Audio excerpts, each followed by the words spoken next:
यदीयपादोदकसेचनेन स्थाणु प्रपेदे तरुभावमासु वन्द्यः सतान्यो महनीयकीर्ति तं श्रीकबीरं सततं नमामि तं श्रीकबीरं सततं नमामि। नमो नमो गुरुदेव को, नमो कबीर कृपाल, नमो संत शरणागति सकल पाप भयचार। धर्मानुरागी सत्संग प्रेमियों, सदगुरु के प्यारे भक्तों, भक्तिमती माताएं एवं बहनों, बड़ी खुशी की बात है कि आज सदगुरु कबीर कुटी लहरी तालाब रतनपुर के प्रांगण में सदगुरु कबीर निर्माण दिवस वार्षिक सत्संग समारोह भंडारा के पावन अवसर पर प्रत्येक वर्ष की भांति इस वर्ष भी परम पूज्य महंत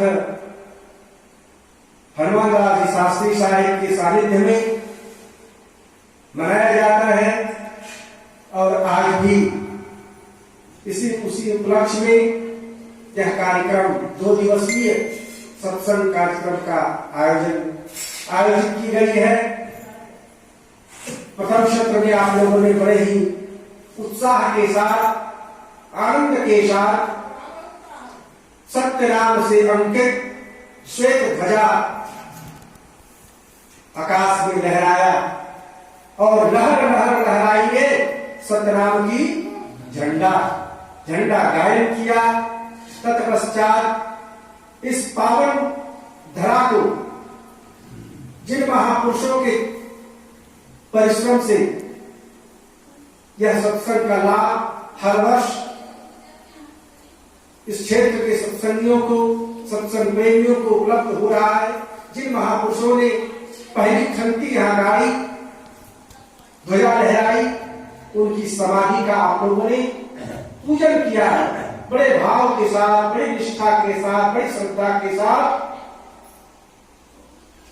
और उसके बाद संत महापुरुषों का आपने स्वागत किया, भजन प्रवचन का लाभ लिया।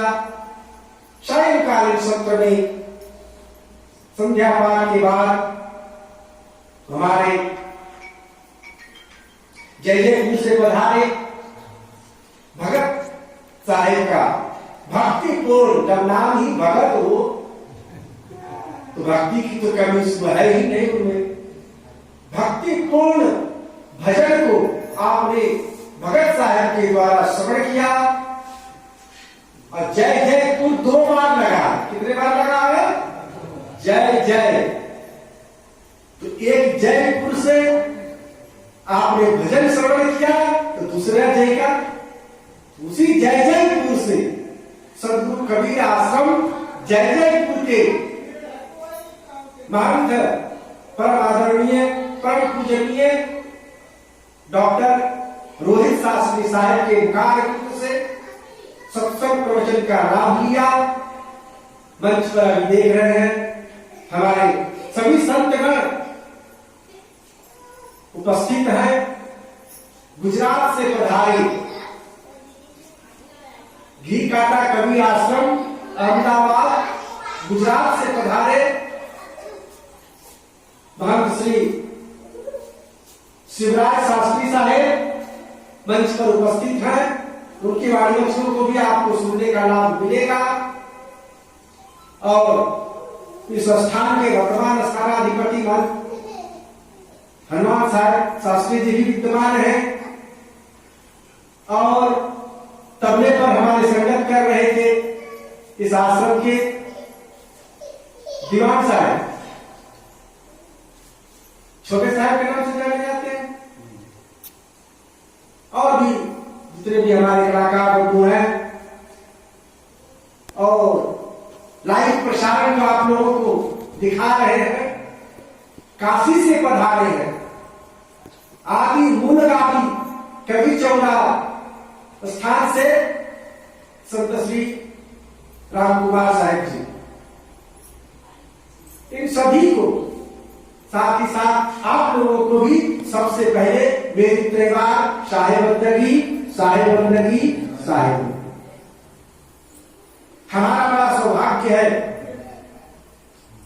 कि मैं कई बार हमें रतनपुर आने का अवसर मिला और महाराज हनुमान लाल शास्त्री साहब ने ये अवसर प्रदान किया।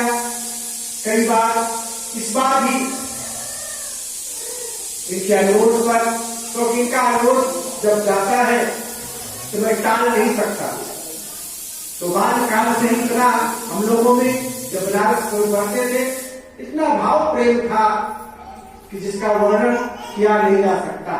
उसी का परिणाम है कि 1200 किलोमीटर से खींचता हुआ यहां चला आता, क्योंकि मिलना मंजूर है तो बॉम्बे नहीं दूर है, और मिलना ना मंजूर है तो घर की चौखट बड़ी दूर है। मिलना मंजूर है इसके 1200 किलोमीटर से भी यहाँ आ जाते हैं।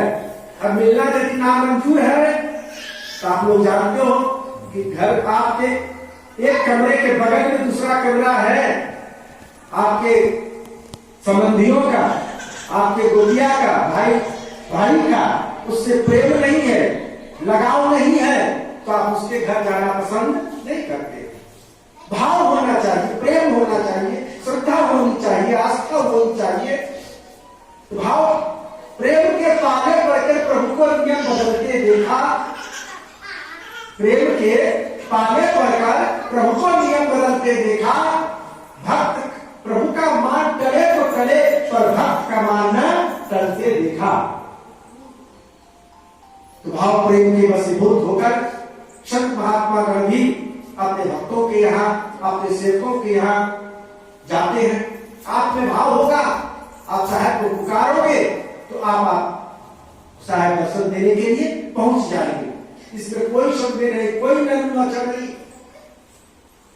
मैं तो रतनपुर आता हूं, इसलिए क्यों आता? जानते नानी है जिसका रतनपुर, रत्नों की खान है, यह रत्नों की खान है। हमारे सुदर्शन राम साहब जी समाधि यहाँ है, उनके दर्शन के लिए रतनपुर से कुछ रत्न लेने के लिए।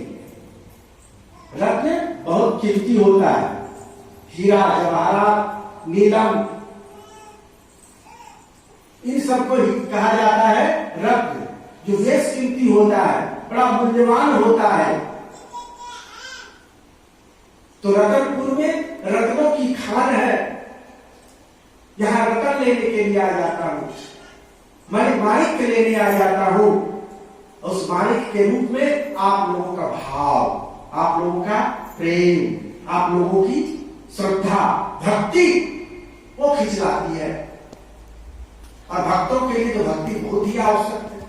भक्ति भगवान का गुरु चतुर नाम बपुरे, तिनके पद बंधन किए नासे विघ्न अनेक। ये भक्ति के 4 अंग है, भक्ति, भक्त, भगवंत, गुरु, 4।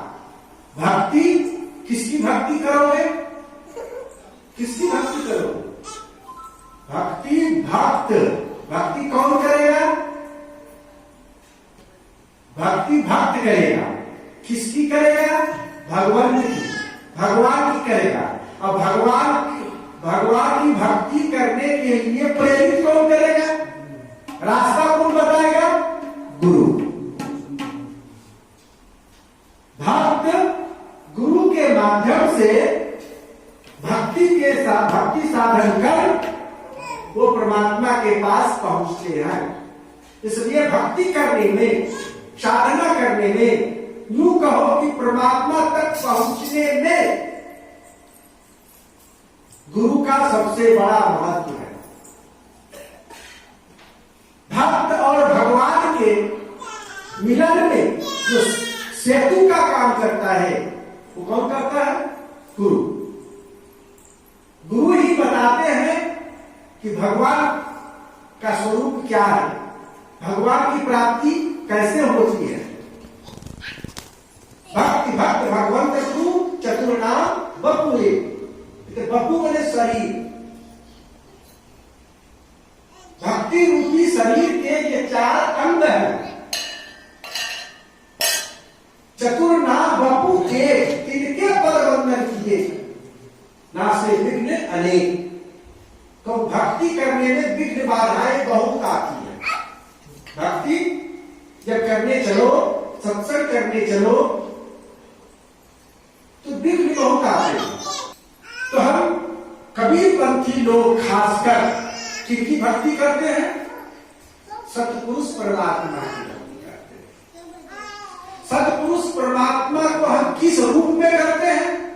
सदगुरु के रूप में करते हैं, गुरु के रूप में करते हैं। सदगुरु के रूप में हम सतपुरुष परमात्मा, जिसे अन्य संप्रदाय में ईश्वर ब्रह्म आदि कहते हैं, उसी सतपुरुष परमात्मा, परमात्मा तो एक है, परमात्मा एक है, अनेक नहीं। उन्हें अलग अलग नामों से लोग पुकारते हैं। जैसे पानी है, कुछ लोग उसको पानी कहते हैं, संस्कृत वाले पढ़ने वाले लोग उसको जन्म कहते हैं, बंगाली लोग उसको जोवाल कहते हैं, वारी, वाटर, नीर, बहुत जल के अनेक नाम है, दूध के अनेक नाम है। एक ही तत्व है, विभिन्न नामों से उसको लोग पुकारते हैं। उसी तरह से परमात्मा जो है वो परम सत्य है। इसलिए श्रुति में कहा गया सत्यम परम धीमहि। जो परम सत्य है उसका ध्यान करो। परम सत्य का ध्यान करने से ही इस जीव का कल्याण होता है। परम सत्य तो परम सत्य है, उसको दूसरे नामों से नहीं कर सकते। इसलिए हम कबीरपंथी गण उस परम सत्य को परम सत्य ही करते हैं। इसीलिए उनको हम सतपुरुष के नाम से जानते हैं। और उनका नाम, सत्य का नाम सत्य ही होगा, सत्य से दूसरा कुछ नहीं हो सकता है, वो काल्पनिक होगा। सत्य का नाम केवल सत्य ही है। सत्य से सत्य विधि, सत्य को सत्य से ही हम संबोधित कर सकते हैं। इसलिए हम कबीरपंथी सतपुरुष परमात्मा का नाम सत्य नाम कहते हैं। और उस सतपुरुष परमात्मा का निवास कहाँ है?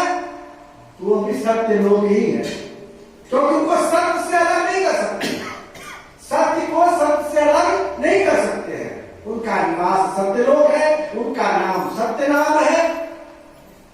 और उनका प्राप्ति करने का साधन क्या है?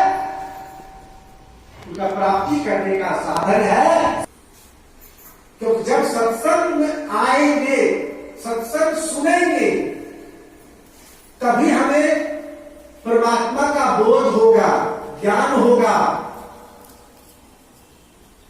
तो सत्संग सुनना सबसे पहले जरूरी है। सत्संगश्च विवेकश्च का सत्संग है क्या जी? लाभ क्या है?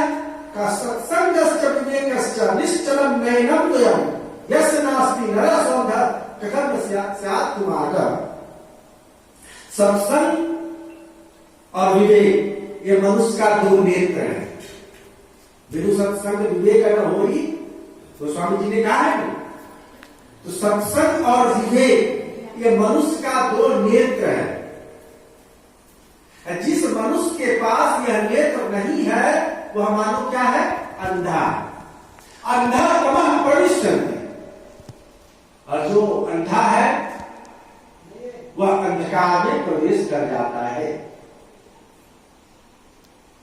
अंधा व्यक्ति कहीं भी गिर जाता है, कहीं भी ठोकर लग जाती है। इसलिए सत्संग जो है उसको विवेकवान बनाता है। नित्य घर्षण लोहा धुन छूटे, नित्य की पुष्टि माया मोह टूटे। नित्य प्रतिदिन सत्संग करने से ही जो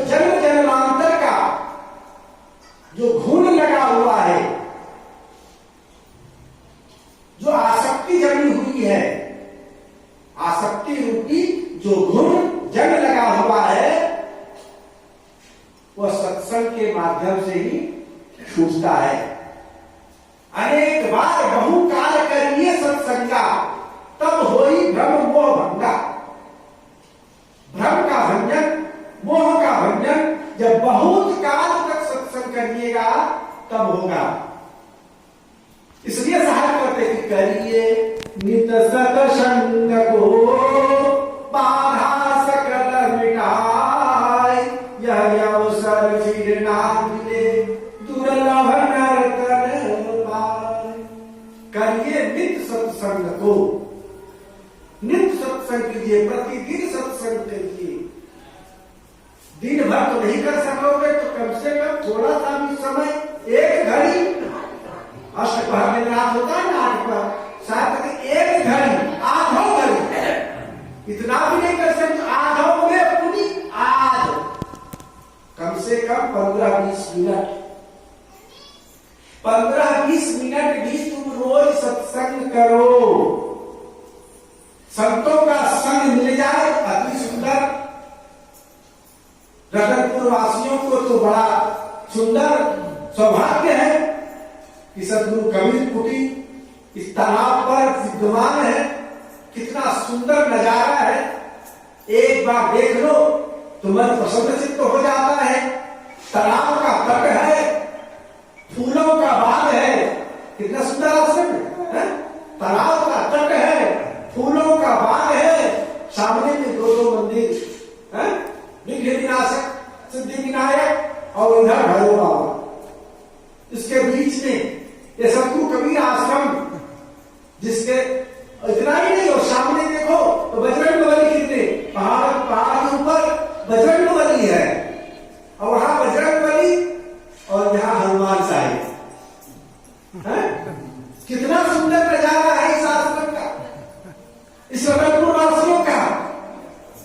सुबह और शाम 10 मिनट 20 मिनट यदि आकर के सत्संग का लाभ ले तो उसके जीवन की सारी बुरी बाधाएं दूर हो जाए।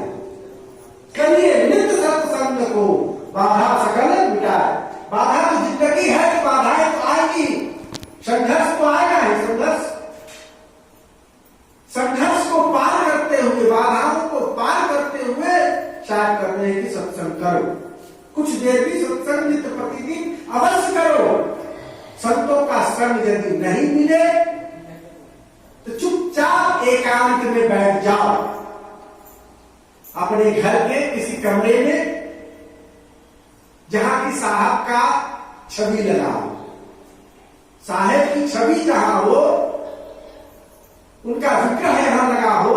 प्रत्येक घर में सदगुरु कबीर साहब का चित्र, जिसको कहते हो छवि, विग्रह, उसको जरूर रखना चाहिए।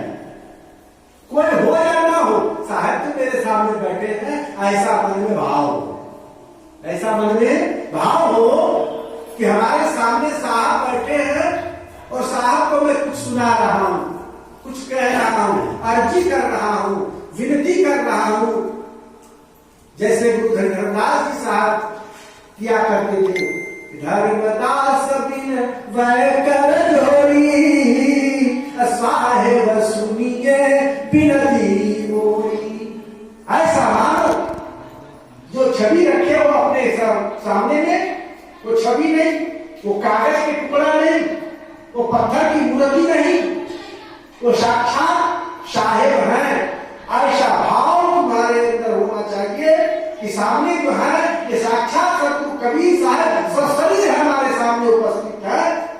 अगर उनसे विनती कर रहा हूं, शायद दिन भर तो काम काज में बड़ा व्यस्त था, फुर्सत नहीं थी, दुकान गया, खेत गया, खलिहान गया, हाट गया, बाजार गया, ऑफिस गया, कहीं आपका नाम लेने का फुर्सत नहीं मिला, और पता नहीं दिन भर में कितना अपराध हो गया।